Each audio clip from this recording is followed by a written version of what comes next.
name. Ain't you glad, ain't you glad that the blood done signed my name? Ain't you glad, ain't you glad that the blood done signed my name? Oh, the blood done signed my name. You wanna know why it's signed? In my hand, in my hand. Oh, the blood done signed my name. In my hand, in my hand. Yes, the blood done signed my name. In my hand, in my hand. Oh, the blood done signed my name. Oh, the blood done signed my name.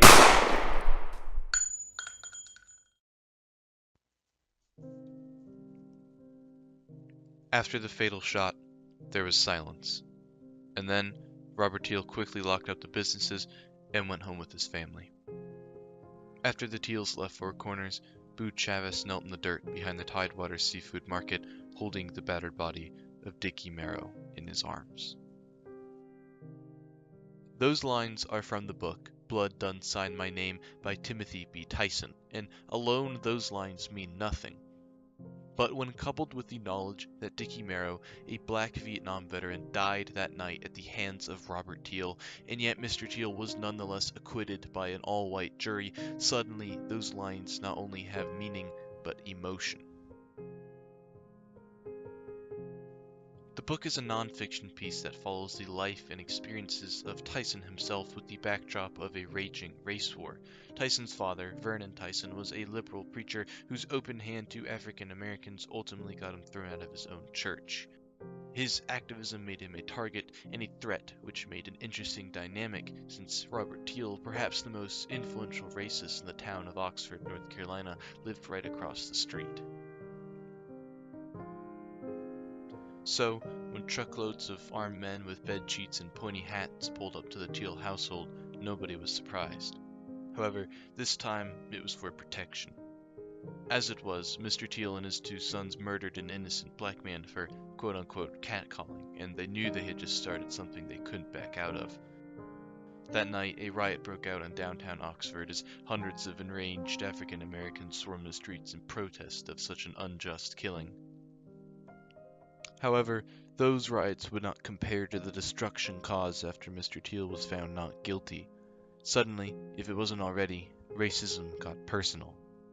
White businesses were firebombed and destroyed, and soon any whites sympathetic to the movement, like Vernon Tyson, were cast out and ostracized.